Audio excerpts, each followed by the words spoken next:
స్తోత్రం. దేవునికి మహిమ కలుగునుగాక. Praise the lord. హల్లెలూయా. మంచిది. దేవుని వాక్యాన్ని ధ్యానం చేద్దాం. పరిశుద్ధమైనటువంటి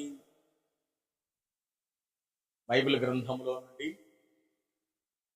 సామెతల గ్రంథము 24వ అధ్యాయం 10వ వచనాన్ని చదువుకున్నాం. సామెతల గ్రంథము 24వ అధ్యాయము 10వ వచనాన్ని చదువుకున్నాం. శ్రమ దినమున నీవు కృంగినెడల నీవు చేతకాని వాడవవుతావు. చిన్న ప్రార్థన. పరిశుద్ధుడా, ఈ వాక్యములను ప్రభా హస్తములకు అప్పగించుకుంటూ దయచేసి వినగల చెవులు, గ్రహించే మనస్సు మీ నామములో ప్రభా దయచేయమని, ఈ కృపతో ప్రభా భద్రపరచమని, వాక్యమును అర్థమయ్యేలాగా మాట్లాడమని యేసు నామములో ప్రార్థిస్తున్నాను తండ్రి. ప్రమేణ దేవుని బిడ్డలారా, కూడొచ్చిన మీ అందరికీ హృదయపూర్వకమైన వందనాలు. సామెతల గ్రంథము 24వ అధ్యాయం 10వ వచనం.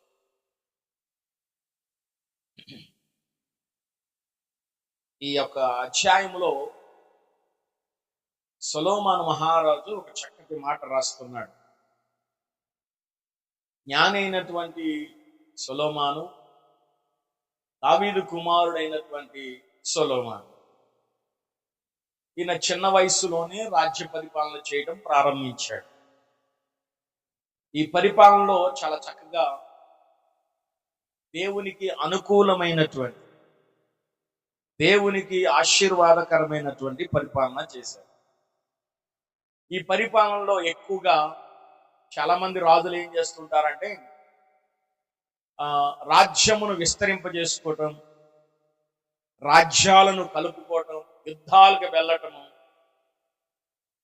రాజ్యములో ఉన్నటువంటి సంపదను ఎక్కువ చేయటం, ఇతర రాజ్యాల కంటే నా రాజ్యం బాగుంది అనిపించుకునే విధంగా పరిపాలన చేస్తారు.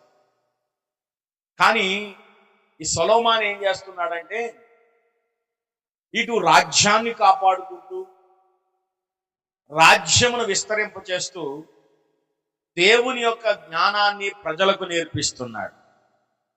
ఆ జ్ఞానములో భాగంగా కుటుంబాలు ఎలా ఉండాలి, భార్య ఎలా ఉండాలి, పిల్లలు ఎలా ఉండాలి, తల్లిదండ్రుల యొక్క పాత్ర ఏమిటి, మనకున్నటువంటి పేరు ఏ విధంగా నిలబెట్టుకోవాలి, మనము ఏ విధంగా సంపాదించుకోవాలి, మన బ్రతుకు దినాలన్నీ ఎలా ఉంటాయి అని చెప్పేసి దేవుని యొక్క బోధ వింటి నీకు వచ్చే ఫలాలు ఏమిటి అని చాలా స్పష్టంగా ఒక్కోటి కుటుంబానికి సంబంధించిన, వ్యక్తులకు సంబంధించిన, ఆత్మీయతకు సంబంధించిన, దైవత్వానికి సంబంధించినటువంటి విషయాలు చాలా స్పష్టంగా మాట్లాడుతూ ఉంటాయి.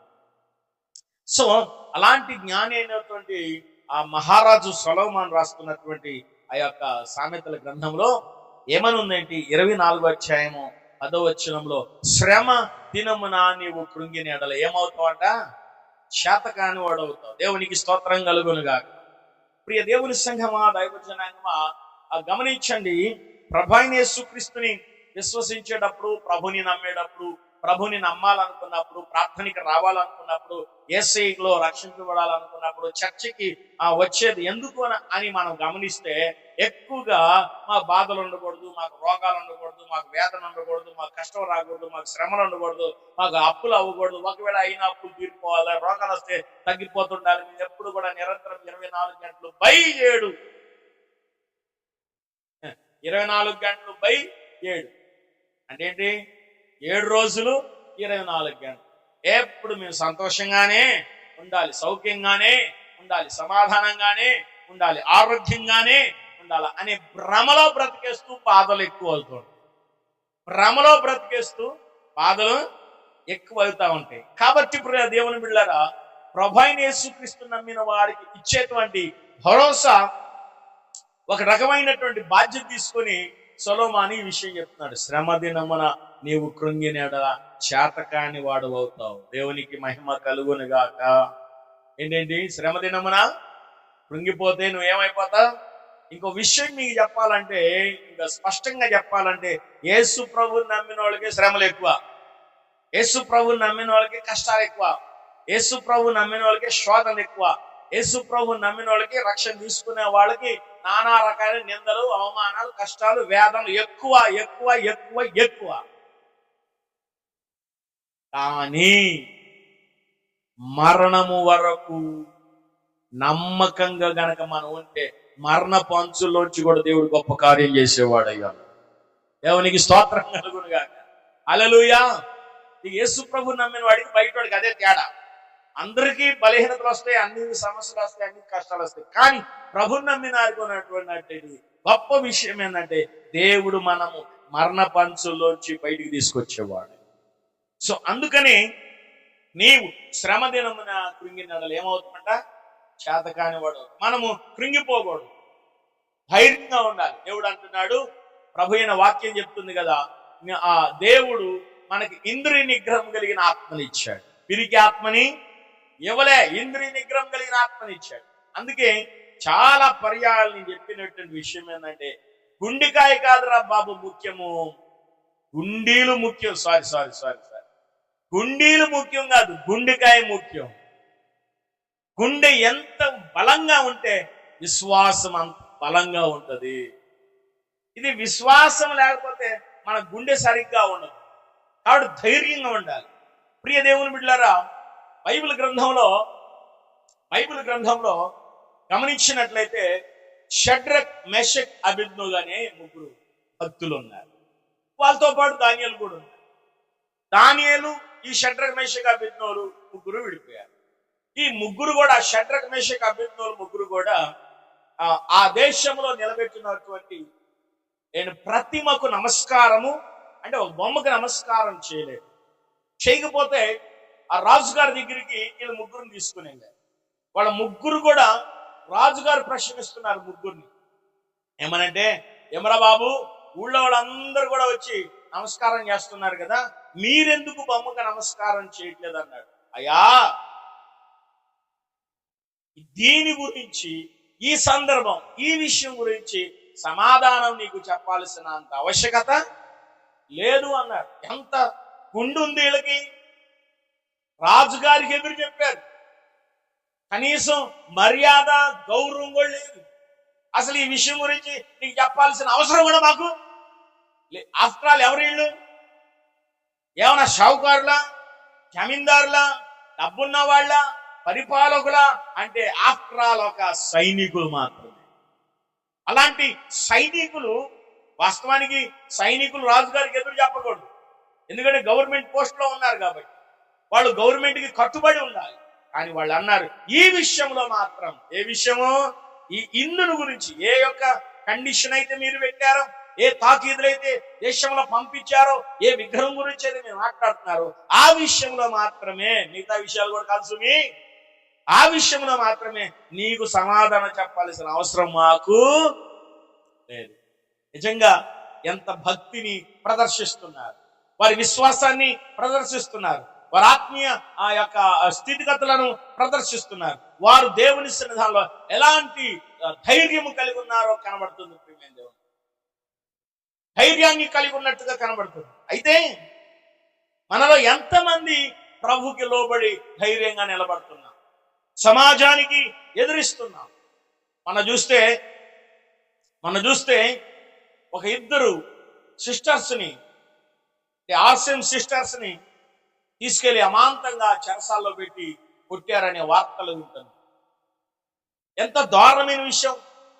మత మార్పిడి చేశారని, అది చేశారు, ఇది చేశారని. నిజంగా బాధాకరమైన విషయం. మన దేశంలో మనకు స్వతంత్రత ఉంది, ఏ మతాన్నైనా స్వీకరించే హక్కు ఉంది, ఏ మతాన్ని ప్రకటించే హక్కు మనకుంది. కానీ ఇన్ని హక్కులున్నా ఈ దేశంలో చాలా దారుణమైనటువంటి పరిస్థితులు జరుగుతూ ఉన్నాయి. ప్రియ దేవుని బిడ్డలారా, అయినా మనం ఏం చేయాలి? అధైర్యపడాల్సిన అవసరం ఏమి? ఈ సిస్టర్నే కాదు, ఎంతమందిని వేస్తారో ఏంటి జైల్లో, ఎంతమందిని కొడతారో కొట్టండి. ఎంతమంది నడు రోడ్డు మీద వర్షాలు చూస్తే ఒక సేవకుడు కుటుంబాన్ని నడి రోడ్డు మీద వ్యాన్లో కాల్ చేశారు. ఒరిస్సాలో 450 మంది పాస్టర్ గారిని ఆశ్రమల్ని వస్త్రహీనులు చేసి సీసా పెంగుల మీద డొల్లిచ్చారు, రాళ్లతో కొట్టారు, నానా బీభత్సం చేశారు. ఆంధ్ర రాష్ట్రంలో, తెలంగాణలో, ఇలాగ రాష్ట్రంలో కూడా ఇలాంటి బీభత్సాలు జరుగుతూనే ఉన్నాయి. శ్రమ దినమున కృంగిని ఎడల చేత కాని వారు. చూడండి, ఈ రోజున ఆ సిస్టర్స్ ని కొడితే ఒక క్రైస్తవులు కూడా ఎవరు కూడా నోరు మీద పడలే. మన ఈ మధ్య కాలంలో ప్రవీణ్ పగడాల గారిని మరి ఏం జరిగింది ఏంటంటే, ఎవరెవరో ఏదో ఒక సాకులు చెప్తారు. ఆయన తాగాడు అని. భాష గారు ఎందుకు తాగుతాడు ఆయన తాగాల్సిన అవసరం ఏముంది? ఆయన ఆల్రెడీ తాగుబోతులో నుంచి ఆయన మారు మనసు పొంది ప్రభువైన యేసుక్రీస్తుని నమ్మి ప్రభులోకి కొన్ని వందల వేల లక్షల మందిని నడిపించినటువంటి గొప్ప నాయకుడు. అలాంటి వ్యక్తి తాగి చచ్చిపోయాడు అని చెప్పేసి, కానీ దేవుడు ఎవరిని కూడా ఊరకనే వదిలిపెట్టాడు. దేవుడు చూస్తున్నవాడై ఉన్నాడు. ఆమేన్, హల్లెలూయా. దేవుడు చూస్తున్న దేవుడు. అయితే ఇక్కడ క్రైస్తవత్వంలో ఏమి లేదంటే ఐక్యత లేదు. ప్రియమైన ఇదే ఒక చిన్న హిందువులకి ఏమైనా జరుగుంటే వాడికి గందరగోళం జరిగేది. అయినా క్రైస్తవులు ఎందుకు మౌనంగా ఉంటున్నారంటే, వాళ్ళు మౌనంగా ఉండట్లా, ప్రార్థన చేస్తున్నారు. దేవుని దగ్గర ప్రార్థన చేస్తున్నారు. ఎందుకు ప్రార్థన చేస్తున్నారంటే, ప్రార్థన క్రైస్తవుడికి ఒక పెద్ద ఏమైనది ఆయుధం అయ్యింది. క్రైస్తవుడికి దేవుడిచ్చినటువంటి గొప్ప ఆయుధం ప్రార్థన. కాబట్టి శ్రమ దినమున నువ్వు కృంగినెడలని ఏమవుతావంట, శాతకాని వాడు అవుతావు. కాబట్టి ఈ షడ్రక్, ఈ మెషక్, ఈ అబేద్నెగో రాజుగారితో చెప్పారు, ఈ విషయంలో నీకు ప్రత్యుత్తరం ఇవ్వాల్సిన అవసరం మాకు లేదు అన్నాడు. రాజుగారికి కడుపు మండింది. మనకు కూడా మండింది అప్పుడప్పుడు మనకు మండింది. ఏంటది? ఏమంట? మనకి ఆకలి మంట. మనం పొద్దస్తమానం ఆకలి మంటే మనకు మండేది. మనం మండాల్సింది ఆకలికి కాదు, ప్రార్థనకి. ప్రార్థన మంట రావాలి, మనం ప్రార్థన జీవం రావాలి మనం. అందుకే ఆ ఇర్మియా గారు మాట్లాడుతున్నారు, సువార్తని గాని వాక్యాన్ని గాని చెప్పకుండా ఉంటానా, ప్రకటన చేయకుండా ఉండాలని అనుకుంటున్నాను, కానీ నా యొక్క ఎముకలలో మూలుగులలో గుండె మండుతుంది అంటాడు ఆయన. దేవునికి స్తోత్రం. చెప్పండి ఏంటండి? మండుతుందంట. సువార్త కోసమైన మంట ఆయనకుంది, మనకేమో కడుపు మంటుంది. ఎవరెవరి మీద కడుపు మంటుంది? అత్తగారి మీదో, భర్త మీదో, భార్య మీదో, పిల్లల మీదో, పొరుగింటోళ్ళ మీదో మంట ఉండదు. కానీ సువార్త గురించిన మంట లేదు పిల్లారా. అలాంటిది ఆ రోజున షడ్రక్ మెషక్ అబేద్నెగో అందరూ కలిసి ఆ స్థలంలో ఉంటే, రాజా, ఈ హిందూ విషయమై నీకు సమాధానం చెప్పాల్సిన అవసరం మాకు లేదు అన్నారు. అయినప్పటికీ ఈ మండుచున్న ఈ వేడిమి కలిగిన అగ్నిగుండంలోంచి మమ్మల్ని తప్పించడానికి యేసయ్య సమర్థుడై ఉన్నాడు. గట్టిగా హల్లెలూయా. ఏమై ఉన్నాడంట అంటే, నీవు నమ్మిన దేవుడు, నీవు విశ్వసించిన దేవుడు, నువ్వు ఆరాధించే దేవుడు, నువ్వు ప్రార్థించే దేవుడు, నువ్వు కొనియాడే దేవుడు సమర్థుడు. అసమర్థుడు కాదు, సమర్థుడు. ఈ సమర్థుడు అనేది నీ గుండెల్లో నాటుకో. ఈ సమర్థుడు అనేది నీ మంటలో, నీ హృదయంలో పట్టుకొట్టలాడుతా ఉంది. సమర్థుడని ఆ యొక్క మాట నీ హృదయంలో నానుతూ ఉండాలి. నీకు ఆలోచన రావాలి, ఆ ధైర్యం కలిగి ఉండాలి. నా దేవుడు సమర్థుడు, ఏ విషయానికైనా సమర్థుడు. ఆయన అసమర్థుడైతే కాదు. అందుకే ఆ దేవదూతలు శారాతో చెప్పిన విషయం, దేవదూతలు శారాకి చెప్పిన విషయం ఏమని తెలుసాదా? ఏమని చెప్పు,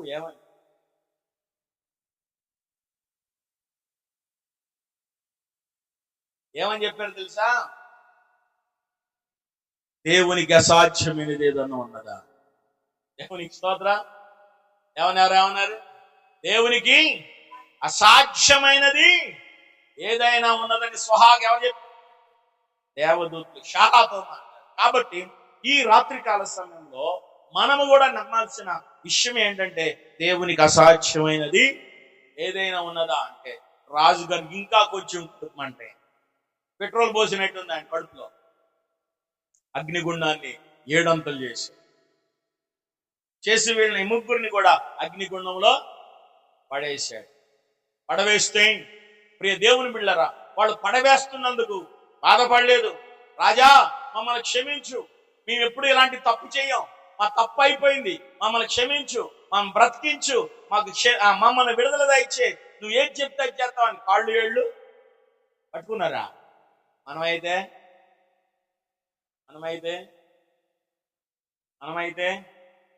చెప్పండి, మనమైతే ఖచ్చితంగా మార్పు కలుగుతుంది.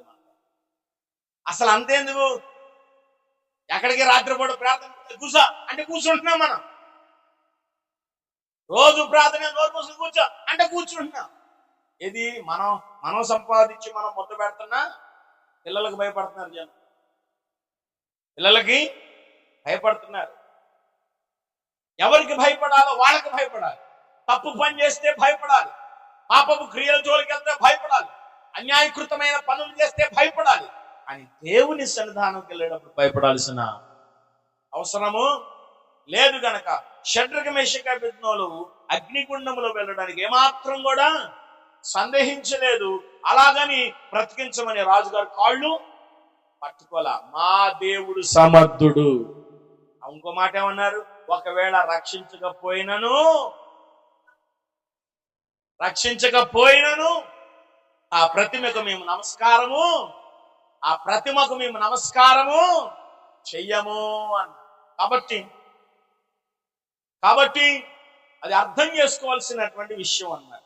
ఎస్, మనకి వ్యతిరేకమైనది, మనకి ఆత్మీయతకు వాక్యానికి దూరమైనది, మనం చేయకూడనివి చేయవలసింది. మనం ఏం చేయాలో తెలుసుకోవాలి, ఏం చేయకూడదో తెలుసుకోవాలి. వాక్యం ఏం చెప్తుంది, ఏం చేయమంటుంది, ఏం చేయొద్దంటుంది. ఈ రెండు విషయాలు తెలుసుకుని కనుక వాక్యానుసారంగా మనం ముందలకెళ్తుంటే రకరకాల ఉప్పొంగేటటువంటి మహాశ్రమలు, మహాసముద్రాలు, మహావేదనలు మన తలకు మించి ఉన్నప్పటికీ మనం ఆ ఊబిలో పడిపోతున్నప్పటికీ కూడా నజరుడైన యేసుక్రీస్తు అయినటువంటి వాడు నిన్ను రక్షించడానికి సమర్థుడై ఉన్నాడు. ఆమేన్, హల్లెలూయా. నిన్ను రక్షించడానికి సమర్థుడు. ఈ అగ్నిగుండంలో వీళ్ళ ముగ్గురిని పడేసినందువల్ల నాలుగో వాడైనటువంటి వాడు దిగి వచ్చాడు వాళ్ళ మధ్యకి. హల్లెలూయా. ఎవరు? దానియేలా కాదు, దానియేలు కాదు, రాజు కాదు, విసిరేసిన వాళ్ళు కాదు, లేదా బంధువులు చుట్టాలు కాదు. ఆకాశము పరమును విడిచిపెట్టి భూమి మీద వచ్చిన వాడు నజరుడైన యేసుక్రీస్తు అయి ఉన్నాడు. హల్లెలూయా, హల్లెలూయా. దేశం ఇంత ఉండగా, భూమండలం మీద ఇంతమంది భక్తులుండగా, ఇంతమంది ప్రార్థనాపరులుండగా, ఇంతమంది విశ్వాస వీరులుండగా, ఇంతమంది ఆత్మీయులుండగా, ఆయన నమ్మేవారు, వెంబడించేవారు, అనుసరించేవారు ఎంతమంది ఉండగా వాళ్ళ ముగ్గురు కోసం అగ్నిగుండములో దిగి వచ్చాడు. ఆమేన్, హల్లెలూయా. ఎక్కడ దిగి వచ్చాడు? అగ్నిగుండంలో. మనం కనీసం మనకే గుండం ప్రార్థన చేస్తే అగ్ని వాళ్ళకి చల్లారిపోయి, అగ్ని జ్వాలలు చల్లారిపోయి, అగ్ని ఏడంతలై మండుచుండెనను, అగ్ని జ్వాలలు కాల్చలేదులే నీ ప్రియుల ప్రేమాలను అగ్ని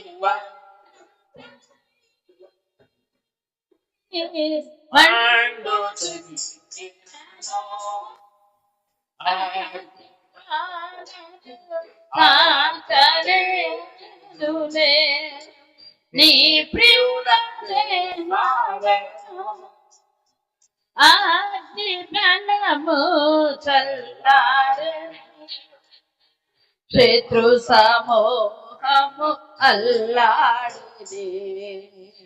అగ్ని జ్ఞానము చల్లారెనే, శత్రు సమూహము అల్లాడినే. హల్లెలూయా. దేవునికి స్తోత్రం. ఇప్పుడు దేవుడు ఏం చేశాడంటే అగ్నిని చల్లార్చాడు. అంటే వాళ్ళ ముగ్గురులో ఉన్నటువంటి ఐక్యత, వారి ముగ్గురులో ఉన్నటువంటి విశ్వాసము, వాళ్ళ ముగ్గురులో ఉన్నటువంటి నమ్మకము, వారి ముగ్గురులో ఉన్నటువంటి పట్టుదల, వారి ముగ్గురికి ఉన్న దేవుని మీద నమ్మకము, ఇలాంటివి మనం ఇలాంటివి కలిగి ఇలాంటి భక్తి కలిగించాలి. ఇక దేవుని బిడ్డలారా, మన జీవితము చాలా అల్పమైనది, స్వల్పం. మనకు ఆశ ఉంటది ఆరోగ్యంగా ఉండాలి, ఆశ ఉంటది ఎక్కువ రోజులు బతకాలని, ఆశ ఉంటది ఎవరి దగ్గర చేయి చాపకూడదని, ఆశ ఉంటది అప్పు త్వరగా తీరిపోవాలని, ఆశ ఉంటది పంటలు బాగా పండాలని, ఆశ ఉంటది మంచి ఉద్యోగాలు రావాలని, అన్ని ఆశలు ఉంటాయి. ఎన్ని ఆశలున్నా దేవుని చిత్తం మన పట్ల నెరవేరేదై ఉన్నది. హల్లెలూయా. ఏం నెరవేరాలి చెప్పండి? దేవుని చిత్తం. ఎప్పటికేమైందో తెలియదు, ఎప్పుడు ఎలా మారిందో తెలియదు, ఏ సందర్భం ఎటు తిరిగిద్దో కూడా తెలియదు. చాలా అద్భుతంగా జరుగుతుంటాయి కొన్ని కార్యక్రమాలు ఆశీర్వాదకరంగా. కొన్ని ఆ సంఘటనలు మనం మరవలేము. అని అంట, ఇలా జరిగిద్ది అనుకోలేదు పాస్టర్ గారు, ఇంత బాగా జరిగిద్ది, విచారం జరిగిద్ది అనుకోలేదు, ఇంత వేదన వచ్చింది అనుకోలేదు, ఎంత సంతోషంగా జరిగిద్ది అనుకోలేదు. అంటే సంతోషము ఆయన చేతిలోనే ఉంది, దుఃఖము ఆయన చేతిలో ఉంది. కాబట్టి మనం ఎవరి చేతిలోకి రావాలి? మనం మన చేతిలోనే ఉండాలి. ఎవరు మనం ఎవరి చేతిలో? నిజమా? అబ్బో, ఎప్పుడు తెలిసింది? ఎవరి చేతిలోకి రావాలి? దేవునికి స్తోత్రం కలుగును గాక. ఎవరి చేతిలోకి రావాలి? దేవుని చేతిలోకి. అప్పుడు వస్తే బైబిల్ చెప్తున్నట్టు విషయం ఏంటంటే, దేవుడు మనలను అరచేతిలో చెక్కుకున్నవాడయ్యో. ఆమేన్, హల్లెలూయా. ఆయన ఏం చేశాడు? అరచేతిలో మనల్ని చెక్కుకున్నాడు ఆయన. సో దయచేసి దైవ జనాంగమా, దేవుని సంఘమా, శ్రమ దినమున నువ్వు కృంగినడలా చేతకాని వారు అయిపోతావు. భయపడకూడదు, బాధపడకూడదు, ఏడవకూడదు. ఏడిస్తే ప్రతి కన్నీటి బొట్టు యేసయ్య పాదాల దగ్గర పడాలంతే. వేస్ట్ గా ఎక్కడ కూడా ఏడవద్దు, ఎక్కడ ఏడవద్దు, ఏ విషయంలో ఏడవద్దు, ఏ సందర్భంలో ఏడవద్దు, ఏ అవమానానికి ఏడవద్దు, ఏ దుఃఖానికి ఏడవద్దు. ఏడిస్తే యేసయ్య దగ్గరే ఏడవాలి. ఎందుకు యేసయ్య దగ్గర ఏడవాలి అని అంటే, మన కన్నీటిని తన బుడ్డిలో దాసేవాడై ఉన్నాడు కాబట్టి. హల్లెలూయా. ఇక బయటోడెవడు మన కన్నీటిని పట్టరు, బయటోడెవడు మన కన్నీళ్ళని పట్టుకోడు. బకెట్లో, జగ్గుల్లో, గ్లాసుల్లో ఎవరు పట్టరు. యేసుక్రీస్తు మాత్రమే ప్రతి కన్నీటి బొట్టుని తన బుడ్డిలో దాసేవాడై ఉన్నాడు. అంటే ఎందుకు దాస్తున్నాడు ఆయన? ఎందుకు ఈ బుడ్డిలో దాస్తున్నాడంటే, ప్రతి బొట్టు దేవుడు లెక్కేస్తున్నాడు.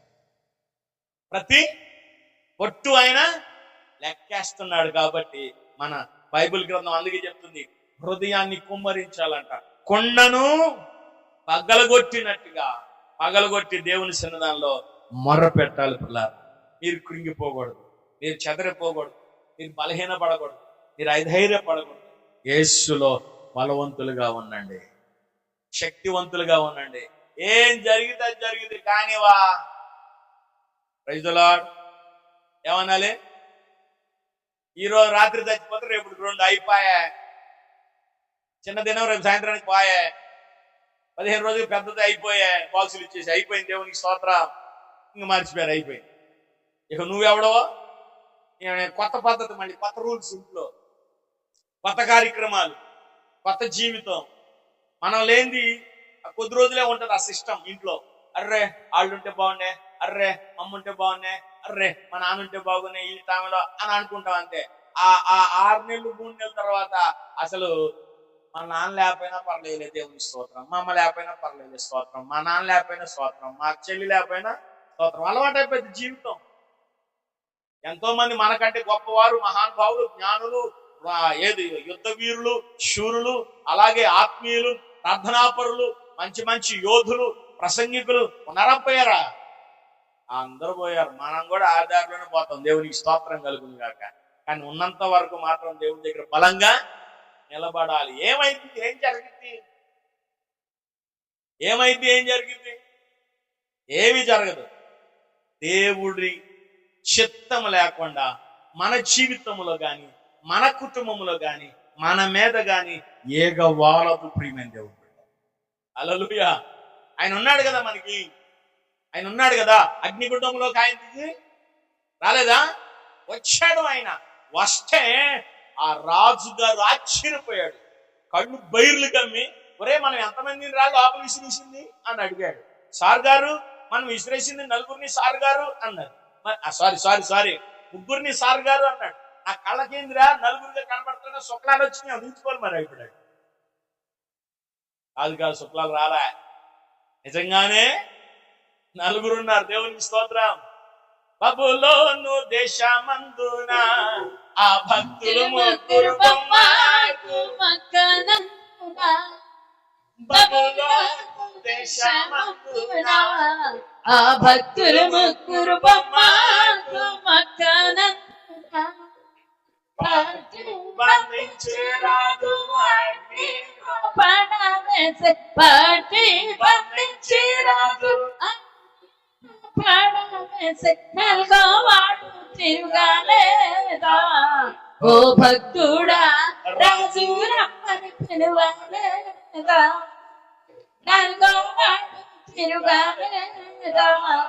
ఓ భక్తుడా రాజు రమ్మని పిలువలేదా? హల్లెలూయా. ఆ పాట చివరి వచ్చిన ఏముంది? చివరి మాట, రాజు రమ్మని ఎవరు పిలిచాడంట? విసిరేమన్నవాడు ఆయనే, రమ్మన్నవాడు కూడా. దేవుడి కార్యాలు అట్ట ఉంటాయి. Praise God. హల్లెలూయా. నిన్ను హింసించి నిందించి అవమానపరిచే వారి నోట నుండి మీరు గొప్పవారని దేవుడు పలికిస్తాడు. హల్లెలూయా.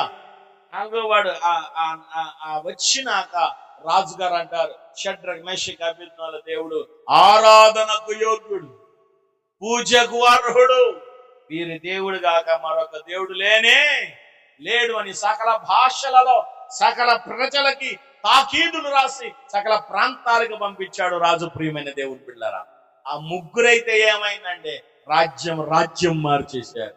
రాజుని తలకిందలు చూశారు. మనం 30 మంది ఉన్నా, 300 మంది ఉన్నా, 3000 మంది ఉన్నా ఇక్కడ చూస్తాం అంతే. మనకేముండదు, మంట ఉండదు. మనల్ని అంటేనే మంట, మన మీదకి వస్తేనే మంట, మన ఇంట్లోకి వస్తేనే మంట. పరాయి వాళ్ళైతే ఇక్కడ చూస్తూ ఉంటారు. దేవుని బిడ్డలారా, సత్యాన్ని గమనించాలి, అసత్యానికి దూరంగా ఉండాలి, సత్యమైన మార్గముల మనము నడవాలి. కారణం ఏమనగా ఆయనే మార్గం, ఆయనే సత్యం, ఆయనే జీవం. కాబట్టి ఆ దేవుని యొక్క పేరు ఈ లోకమంతటా కొనియాడబడుతుంది. ఆయన ఆరాధనకు యోగ్యుడు. కాబట్టి మీరు శ్రమలో ఏమైపోకూడదండి. షడ్రక్ మేషక్ అబేద్నెగోలు కృంగిపోలేదు, మీరు కూడా కృంగిపోకుండా ధైర్యంగా నిలబడండి. మీ ద్వారా అనేక మందిని ప్రభు అయిన యేసుక్రీస్తు వారు ఆరాధనకు యోగ్యులుగా మీతో పాటు అనేక మందిని మార్చేవాడు అయ్యో. దేవుని మాటలు దీవించును గాక. లేచి నిలబడదాం. భవానికి వందన. పరిశుద్ధాత్మ దేవానికి స్తోత్రం. కృప అత్యంత ప్రేమ కలిగిన దైవమా, నీ ఘనమైన పాదములకు వందనాలు, స్తుతులు, స్తోత్రం. ఈ రాత్రికాల సమయంలోనైనా మీరిచ్చినటువంటి అమూల్యమైన సమయాన్ని బట్టి నీకు వందనాలు చెల్లించుకుంటున్నాం ప్రభా. ఈ రాత్రికాల సమయంలో విన్న వాక్యాన్ని బట్టి ప్రభా, ఏ ఒక్కరు ప్రభు విడిచిపెట్టలేక హృదయాన్న ప్రభా దాన్ని రాసుకునే భాగ్యం మీరు దయచేయండి. దైవమా, నీ ఘనమైన నామములో, నీ బలమైన నామములో, నీ విలువైన నామములో ప్రభా ఈ బిడ్డలందరూ బలపరచబడుతూ దీవించబడుతూ కృంగిపోకుండా ప్రభా వాక్యము చేత పట్టుకొని ధైర్యంగా నిలబడే భాగ్యం దయచేయండి ప్రభా. మాకు పిరికి ఆత్మ లేవదు, నేను ఇంద్రియ నిగ్రహం కలిగిన ఆత్మను మాత్రమే మీరు ఇచ్చున్నారు. కాబట్టి ఆత్మతో ప్రభా ముందుకు సాగే భాగ్యం దయచేయండి ప్రభా. సాతాను వేస్తున్నటువంటి అగ్ని బాణములను ఎదిరించే కృప మీ నామములో మాకు దయచేయండి ప్రభా. అయా ఈ యొక్క ప్రభా గ్రామాన్ని మీరు దీవించండి, గ్రామ ప్రజలను మీరు ప్రభా దీవించండి ప్రభా. తండ్రి, గ్రామంలో ఉన్న ప్రతి విధమైన గలిబిలి, అంధకార, చీకటి శక్తులన్నిటినీ బంధించండి ప్రభువా. మీ నామములో ఈ గ్రామంలో స్వస్థత, విడుదల, అద్భుతము జరుగును గాక నాయన. ఈ మండలాన్ని దీవించండి, ఆశీర్వదించండి నాయన. అయా ఈ జిల్లాని మీరు దీవించండి, ఆశీర్వదించండి నాయన. ఈ రాష్ట్రాన్ని మీరు దీవించండి, ఆశీర్వదించండి ప్రభా. అయా ఈ రాష్ట్రంలో ప్రభా నీ యొక్క ప్రేమ కనపడాలయ్యా, నీ వాక్యం వెల్లడవ్వాలి తండ్రి. మీ సంఘాలని క్షేమంగా ఉండాలయ్యా, సేవకులు సేవ చేయడానికి ప్రభువా అద్భుతమైన ప్రణాళిక మీ నామంలో కావాలయ్యా. సేవకులు ప్రతి ఒక్కరు ప్రభా ప్రార్థనా పరులుగా ప్రభా, ప్రార్థనా వీరులుగా ప్రభా, వాక్యం బోధించే వారిగా నాయన, వాక్యము చేత నడిపించబడే వారిగా నాయన, అయా నీకు స్తోత్రం నాయన, ఉండే భాగ్యం దయచేయి. ఈ దేశాన్ని మీరు ఒకసారి దీవించండి అయ్యా.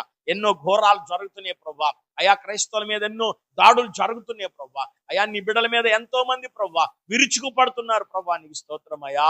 దయచేసి ప్రభా, ఇది శ్రమల కాలం అని మేము గమనించాలి, నీ రాకడ దగ్గరుందని మేము గమనించాలి, మరి వచ్చువాడు ఆలస్యం చేయక వస్తున్నాడని గమనించాలి. మొన్నటి దినమును చూస్తే ప్రభా ఎన్నో దేశాల భూకంపం కలిగింది నాయన, అయా సునామీ వచ్చింది ప్రభా, ఎన్నో బిల్డింగులు, మనుషులు, వ్యక్తులు ప్రభా గాయపరచబడ్డారు ప్రభా, నీకు స్తోత్రం నాయన.